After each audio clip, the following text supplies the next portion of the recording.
अस्सलाम वालेकुम नाज़रीन, रूबी न्यूज़ के साथ मैं हूं मोहम्मद अख्तर। सबसे पहले नजर डालते हैं सुर्खियों पर।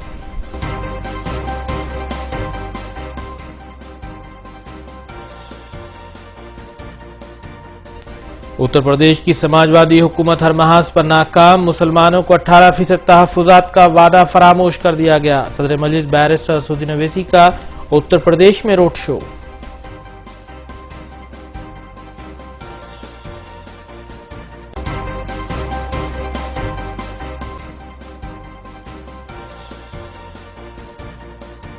दोनों तेलुगु रियासतों में गर्मी का कहर जारी, लू लगने से मरने वालों की तादाद 200 से तजावुज कर गई।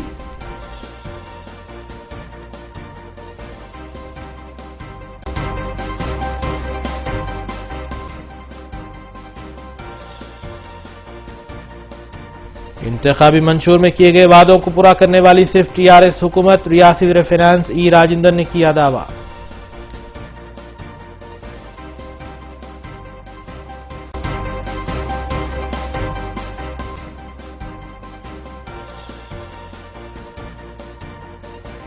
अखलाकियात की तालीम में मदरसों का अहम रोल, रियासती हुकूमत मदरसों की भलाई के लिए इक़दाम करेगी। नायब वज़ीर आला महमूद अली ने पुराने शहर के मदरसे में जलसे से किया खिताब।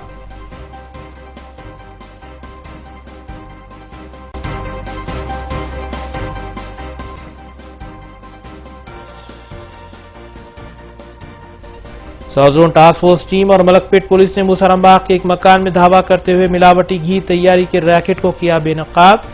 4500 किलो मिलावटी घी किया गया जब्त।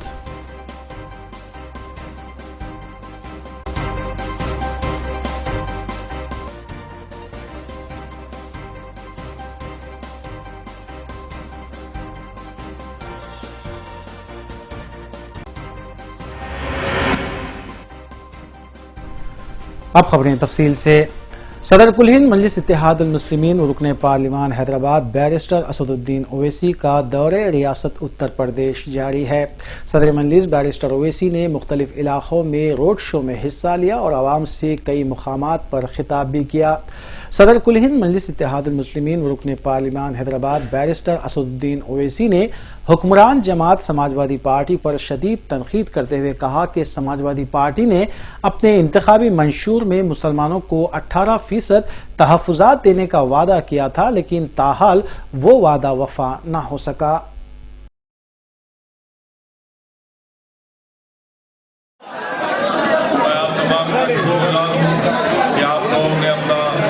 निकाल कर यहाँ पर आए और इंशाअल्लाह मैं आपसे वादा कर रहा हूँ कि आने वाले असेंबली और विधानसभा के इंतखाबात में यहाँ से मजलिस इत्तेहादुल मुस्लिमीन का उम्मीदवार जरूर रहेगा। और मेरी आप तमाम से अदबन गुजारिश है कि आप अपनी पार्टी के अपने भाई को, अपने उम्मीदवार को जरूर कामयाब करिए।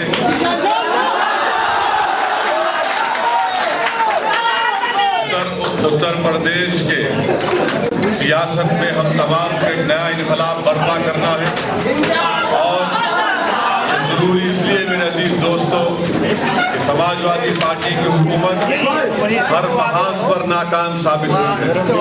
ये ना हुकूमत कर सक रहे हैं, ना गवर्नेंस के मामले में कामयाब है और जो मुसलमानों से वादा किया गया था 18% रिजर्वेशन का, उसका अभी तक उस पर अमलावरी नहीं हुई। ये वादा किया गया था कि जेलों से मासूम बच्चों को रिहा किया जाएगा, वो वादा भूल चुके हैं। जो अक़लियती वजारत का बजट है उसमें से 70-75% हिस्सा खर्च नहीं होता, ना पैसा दिया जाता है।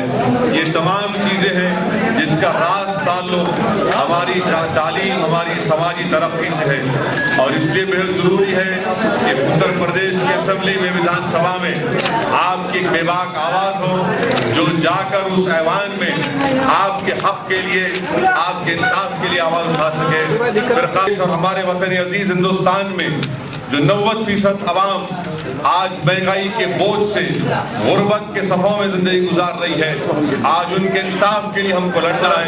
और मजलिस यही चाहती है कि मज़लूम हिंदुस्तान उत्तर प्रदेश में जालिम की कुर्सियों से निकाल कर उठाई है, मुत्तहिद हो रही है। इसलिए मेरी आपसे गुजारिश है कि मैं गुजारिश कर रहा हूँ कि आइए इसको हम एक नया बात देखेंगे से खत्म करने की जरूरत है करेंगे और ये बड़ी जरूरी है। इसके लिए जरूरी है पार्टी के साथ बोली मैं नौजवानों से पार्टी की सजाई अपील कर रहा हूँ कि आप बनाइए पार्टी को मजबूत करने के लिए आगे बढ़िए। तैयारी मैं हमारे बुजुर्गों से गुजारिश मिलकर कि अपनी पार्टी के परस्ती करिए, हमारे लिए दुआ के लिए शुक्रिया।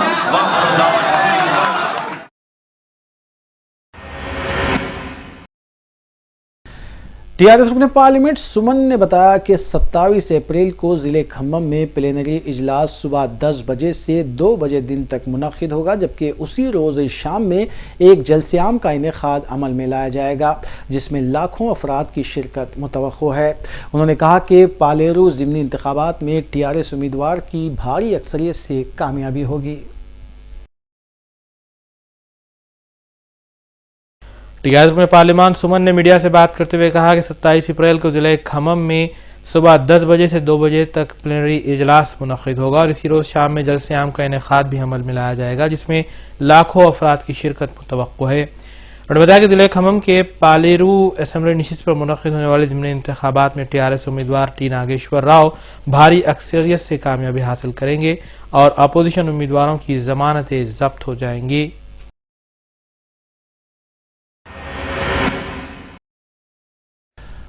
रियासत तेलंगाना कांग्रेस पार्टी को आज उस वक्त धक्का लगा जब जिले खम्मम से ताल्लुक रखने वाले कांग्रेस रुकनी असेंबली पी अजय ने इतवार के रोज वजीर इमारत व शुआरा टी नागेश्वर राव से मुलाकात करते हुए उन्हें इस बात से वाकिफ करवाया कि वो टीआरएस में शमूलियत इख्तियार कर रहे हैं।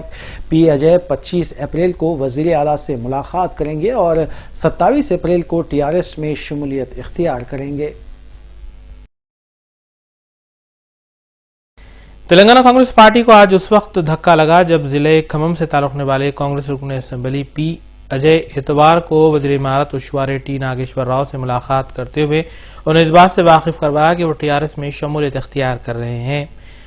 टीआरएस जराये के मुताबिक पी अजय कल वज़ीर आला के चंद्रशेखर राव से मुलाकात करते हुए अपने फैसले से वाकिफ करवाएंगे और तवक्को है कि वो 27 अप्रैल को खम्मम में मुनक्किद होने वाले प्लेनरी इजलास में भी शिरकत करेंगे।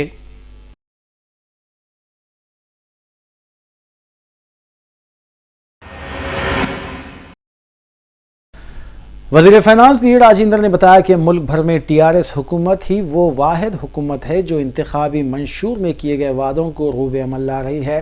उन्होंने बताया कि वज़ीर आला के चंद्रशेखर राव ने अवामी मतालिबात को तस्लीम करते हुए अवाम के दिलों में जगह बनाई है। रियासती वज़ीर फाइनेंस ई राजेंद्र ने मीडिया से बात करते हुए बताया कि मुल्क भर में टीआरएस हुकूमत वाहिद हुकूमत है जो इंतखाबी मंशूर में किए गए वादों को रूबे अमल ला रही है। उन्होंने कहा कि वज़ीर आला के चंद्रशेखर राव ने इंतखाबी मंशूर जारी करते हुए कहा था कि इंतखाबी मंशूर कुरान, गीता और बाइबल की तरह होता है। उन्होंने बताया कि वज़ीर आला के चंद्रशेखर राव अवामी मुतालिबात को तस्लीम करते हुए अवाम के दिलों में जगह बना रहे हैं। उन्होंने बताया कि 27 अप्रैल को खम्मम में मुनक्किद होने वाले प्लेनरी इजलास काफी कामयाब रहेगा और जलसेआम में लाखों अफराद शिरकत करेंगे।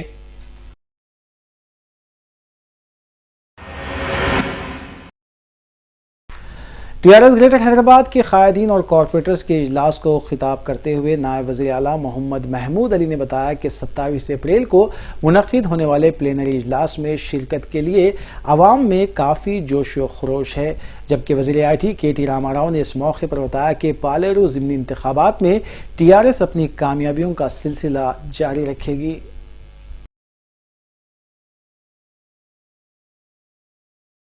टीआरएस ग्रेटर हैदराबाद के कायदीन और कॉरपोरेटर्स के इजलास को पार्टी ऑफिस में मुखातिब करते हुए नायब वज़ीर आला तेलंगाना मोहम्मद महमूद अली ने बताया कि 27 अप्रैल को मुनक्किद होने वाले प्लेनरी इजलास में शिरकत के लिए अवाम में जबरदस्त जोश व खरोश है और इजलास में ग्रेटर हैदराबाद के कामयाब होने वाले और नाकाम रहने वाले कॉरपोरेटर्स भी शिरकत करेंगे। रियासती वज़ीर आईटी के.टी. रामा राव ने बताया कि टीआरएस जिले खम्मम के पालेरू ज़िमनी इंतखाब में कामयाबियों का सिलसिला बरकरार रखेगी क्योंकि अवाम वज़ीर आला तेलंगाना के चंद्रशेखर राव की कारकर्दगी से मुतमईन है और बताया कि प्लेनरी इजलास और जलसेआम कामयाब रहेगा। इसमें कई करारदादें भी मंजूर की जाएंगी।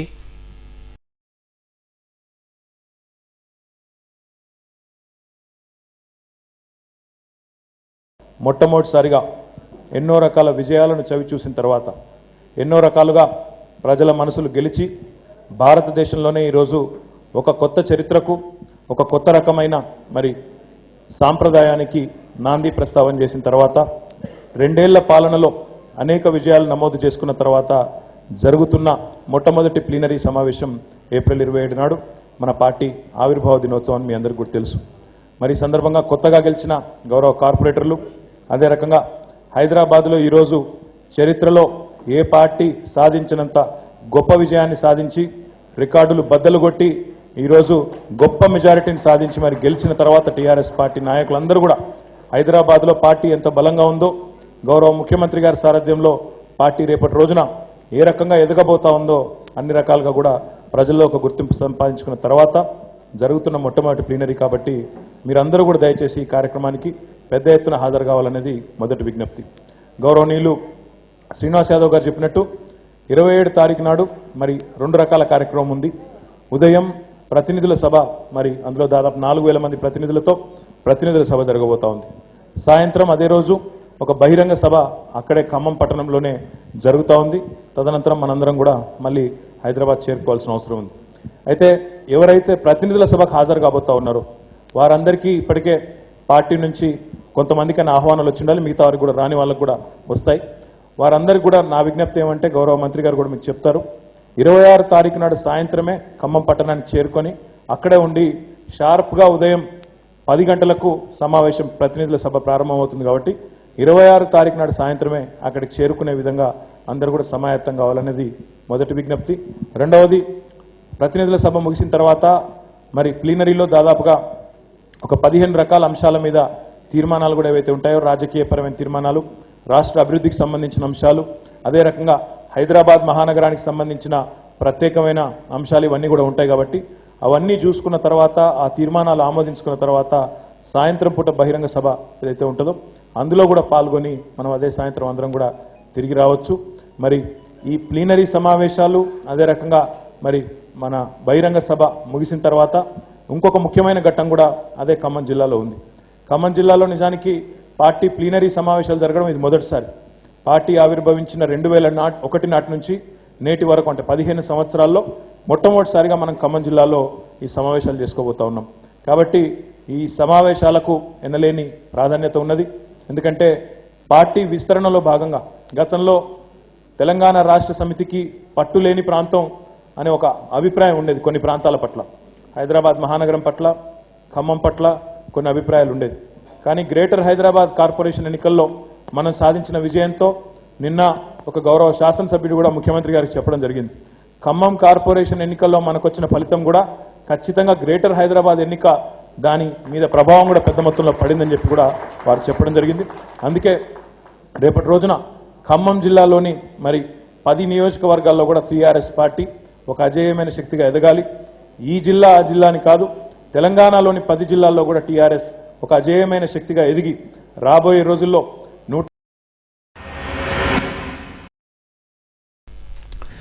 रियासत के तमाम 10 अजला में 9,281 कांस्टेबल्स की जायदादों के लिए मुनक्किद इम्तिहान में 5,36,000 से जायद उम्मीदवारों ने इम्तिहान तहरीर किया, जो बायोमेट्रिक तरीक़ेकार से मुनक्किद किया गया था, जबकि इम्तिहानगाह में ताख़ीर से पहुंचने वाले उम्मीदवार इम्तिहान लिखने से महरूम रह गए।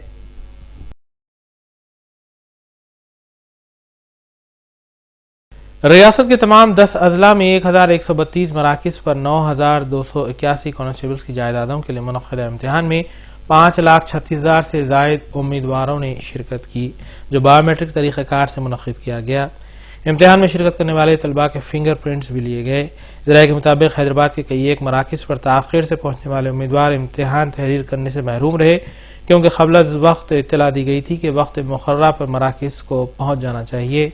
कांस्टेबल्स की जायदादों के लिए सैकड़ों प्रोफेशनल डिग्री होल्डर्स अफराद ने भी इम्तिहान तहरीर किए और अपनी किस्मत आजमाई की।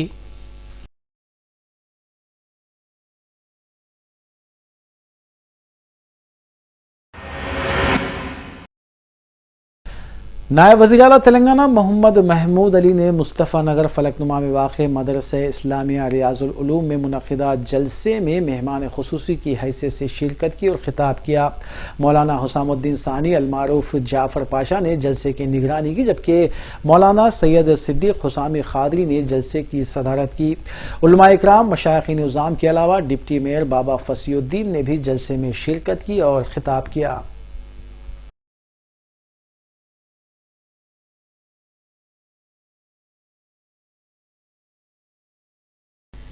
मदरसा इस्लामिया रियाजुल उलूम मुस्तफ़ा नगर फलकनुमा के क़याम के 20 साल मुकम्मल होने की मसरत में जलसे अताए क़िल्लत व दस्तारबंदी बराए हुफ़ाज़ इकराम का एहतमाम किया गया। नायब वज़ीर-ए-आला तेलंगाना मोहम्मद महमूद अली ने मेहमान नवाज़ी की हैसियत से शिरकत की और खिताब भी किया, जबकि डिप्टी मेयर बाबा फसीउद्दीन ने मेहमान एजाज़ी की हैसियत से शिरकत की। मौलाना हुसामुद्दीन सानी अलमारूफ जाफ़र पाशा ने जलसे की निगरानी की, जबकि मौलाना समीउद्दीन कासमी, मौलाना अब्दुल गफ्फार खान सलामी, मौलाना मुफ्ती मेराजुद्दीन अबरार के अलावा दीगर ने भी मेहमानान की हैसियत से शिरकत की और खिताब किया। मौलाना सैयद सिद्दीक़ अहमद खादरी हुसामी बानी मदरसा इस्लामिया रियाजुल उलूम ने जलसे की निगरानी की, जबकि मोहतमिम मदरसा मौलाना रियाज अहमद हुसामी ने निजामत की। मौलाना जाफ़र पाशा ने जलसे की सदारत की और मौलाना जाफ़र पाशा ही की दुआ पर जलसे का अख्तिताम अमल में आया। इस मौके पर फारिग तहसील हुफ़ाज़ इकराम को क़िल्लत अता की गई और उनकी दस्तारबंदी भी की गई।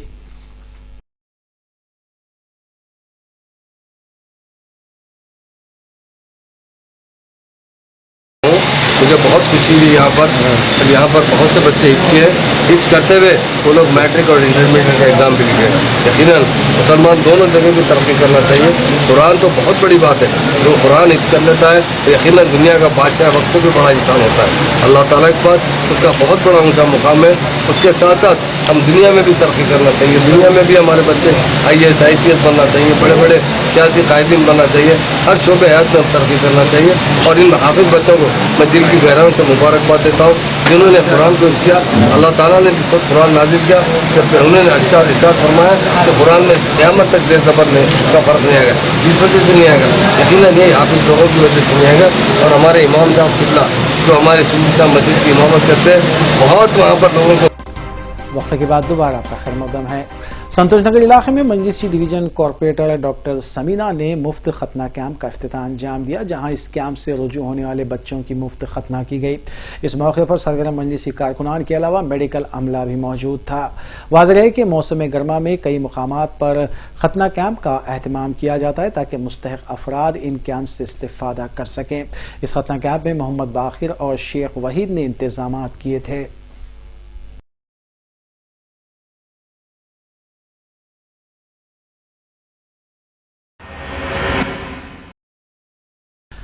फलकनुमा ACP डिवीजन के इलाके में रैपिड एक्शन फोर्स की नई बटालियन ने फ्लैग मार्च किया। फलकनुमा ACP डिवीजन के 4 पुलिस स्टेशन हदूद चंद्रायन गुट्टा, फलकनुमा, शालीबंडा और छतरी नाके के इलाके जात में रैपिड एक्शन फोर्स ने फ्लैग मार्च किया। ACP फलकनुमा डिवीजन MA बारी ने मीडिया को इस सिलसिले में तफसीलात बताई। उन्होंने बताया कि मज़कूरा इलाके जात में किसी भी नागहानी सूरत हाल से निमटने के लिए बटालियन तैयार है।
अस्सलाम वालेकुम, गुड आफ्टरनून, नमस्ते। बारी एसीपी फलकनुमा हियर। आज हमारे एरिया में, चार पोल्यूशन के एरिया में, फलकनुमा, चंद्रानगुट्टा, छतरीनाका, शालीबंड एरिया में रैपिड एक्शन फोर्स का flag march, area familiarisation, area मालूम करने के लिए सीनियर ऑफिसर्स के आर्डर्स के मुताबिक आज सुबह 10:30 बजे से फलकनुमा से फ्लैग मार्च स्टार्ट हुआ, जो जूनियर कॉलेज फलकनुमा से होते हुए राजेंद्र भाई, लाल दरवाजा टेम्पल, नागुल चिल्ता मोड़, ये हमारा हाइपर सेंसिटिव एरियाज है। कम्युनल ये एरिया लोगों को बताने के लिए हमारे 3 इंस्पेक्टर्स, 10 SIs, 50 फोर्स के साथ फ्लैग मार्च शुरू हुआ है और तकरीबन 1 बजे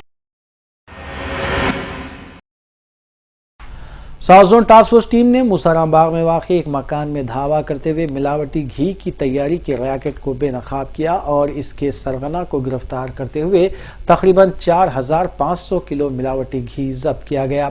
टास्क फोर्स इंस्पेक्टर ए यादगिरी की क़यादत में टीम ने धावा किया और मज़कूरा कार्रवाई अंजाम दी।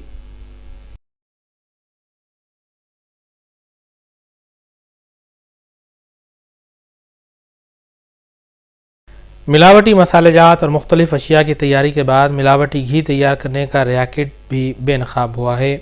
South zone task force team ने मुसरमबाग में वाक़ एक मकान पर धावा करते हुए मिलावटी घी तैयार करने के रैकेट को फाश किया और एक शख्स 43 साला ए शिवा शिवरन को गिरफ्तार कर लिया और 4500 किलो मिलावटी घी भी जब्त कर लिया गया।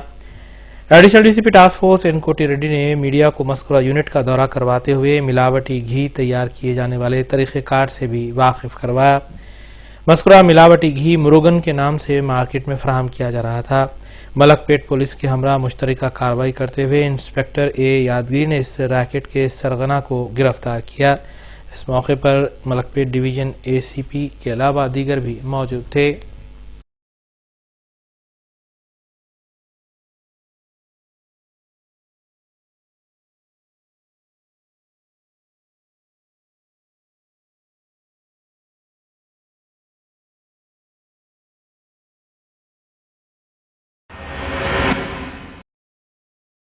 तेलंगाना और आंध्र प्रदेश में गर्मी की लहर और धूप का कहर जारी है और महकमे मौसमियात ने दोनों तेलुगु रियासतों के कई इलाकों में आइंदा 5 दिनों तक शदीद गर्मी की लहर बरकरार रहने की पेशकयासी की है। रियासत के कई मुकामात पर 44 डिग्री सेल्सियस से ज़ायद दर्जे हरारत रिकॉर्ड किया गया, जबकि दोनों रियासतों में लू लगने से मरने वालों की तादाद 200 से तजाविज़ कर गई है और बाज़ अजला में 45 डिग्री सेल्सियस भी दर्जे हरारत रिकॉर्ड किया गया है।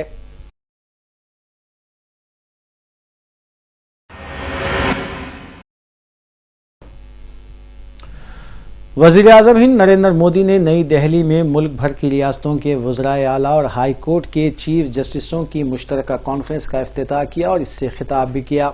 वज़ीर आज़म मोदी ने मज़कूरा कॉन्फ्रेंस से खिताब करते हुए कहा कि आवाम को इंसाफ दिलाने के लिए संजीदा कोशिशें करनी होंगी। वज़ीर आज़म नरेंद्र मोदी ने वज़राए आला और चीफ जस्टिसों की जानिब से मुश्तरका तौर पर कॉन्फ्रेंस के इनेकाद पर उन्हें मुबारकबाद भी दी। उन्होंने इस यकीन का इजहार किया कि मुल्क की आवाम को अदलिया पर पूरा भरोसा है। इस मौके पर चीफ जस्टिस TS ठाकुर ज़ेर इल्तिवा केसेस का जिक्र करते हुए रो पड़े।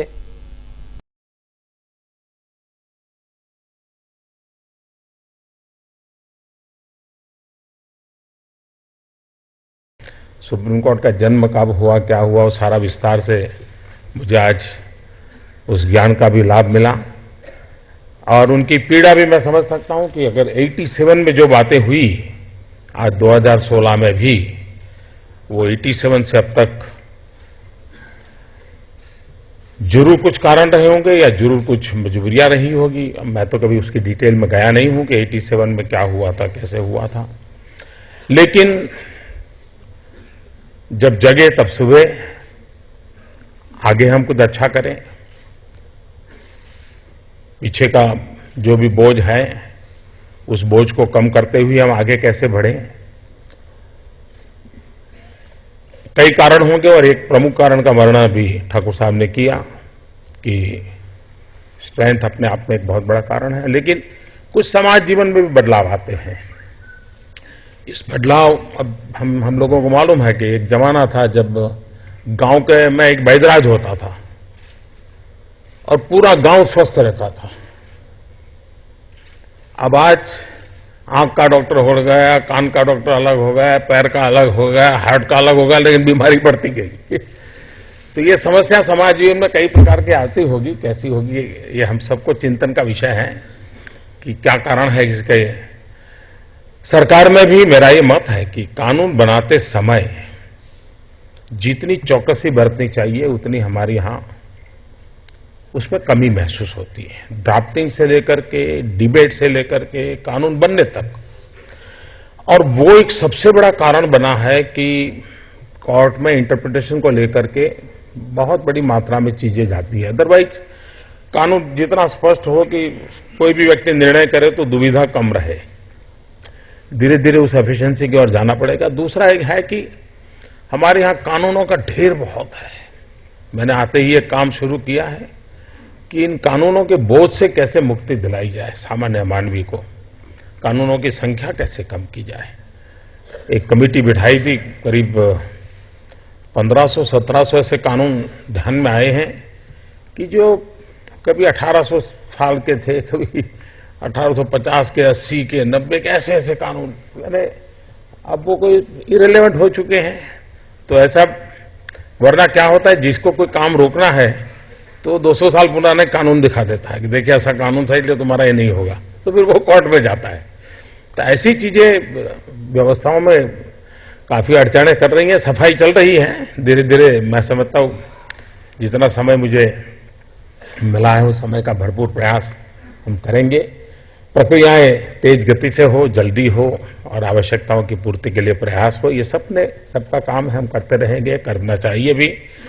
और मैं तो चाहूंगा अगर ठाकुर साहब को सुविधा हो, शायद कोई संवैधानिक सीमाएं न कठिनाइयां पैदा करती हो, तो कभी एकाध सरकार में से 2-4 प्रमुख लोग और आपकी टीम के भी सभी लोग बैठ करके कमरे में इन समस्याओं के समाधान के कंधे से कंधा मिलाकर के कैसे रास्ते निकाले जाए। तो हो सकता है कि कुछ, क्योंकि आपने जो बातें बताई वो बड़ी महत्वपूर्ण है और उन महत्वपूर्ण बातों का रास्ता भी तो खोजना होगा। सिर्फ मैं सुन करके चला जाऊंगा ये।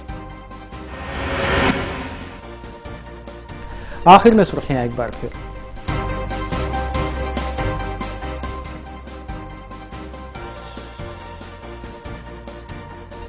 उत्तर प्रदेश की समाजवादी हुकूमत हर महाज पर नाकाम, मुसलमानों को 18% तहफ्फुज़ात का वादा फरामोश कर दिया गया। सदर मजलिस बैरिस्टर असदुद्दीन ओवैसी का उत्तर प्रदेश में रोड शो।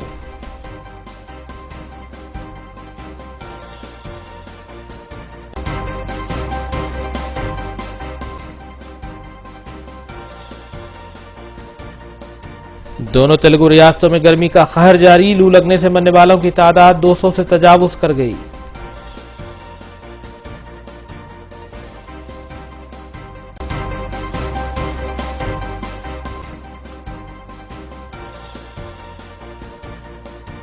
इंतखाबी मंशूर में किए गए वादों को पूरा करने वाली सिर्फ टीआरएस हुकूमत, रियासी वज़ीर फाइनेंस ई राजेंद्र ने किया दावा।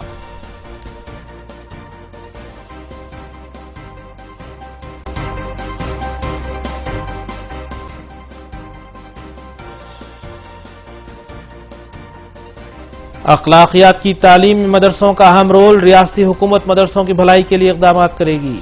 नायब वज़ीर आला महमूद अली ने पुराने शहर के मदरसे में जलसे से किया खिताब।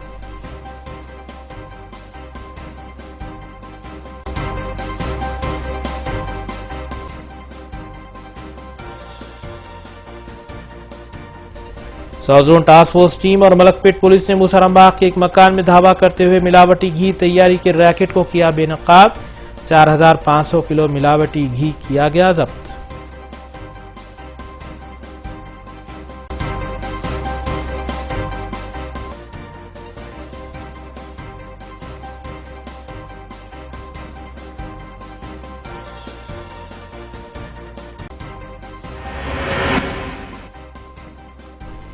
नाज़रीन, रूबी न्यूज़ की फीडबैक के लिए स्क्रीन पर दिए गए नंबर पर आप कॉल कर सकते हैं या ईमेल के जरिए हमें पैगाम भी भेज सकते हैं। इसी के साथ रूबी न्यूज़ इख्तिताम पज़ीर होती है। रूबी न्यूज़ की सारी टीम को दीजिए इजाज़त। अल्लाह हाफिज़।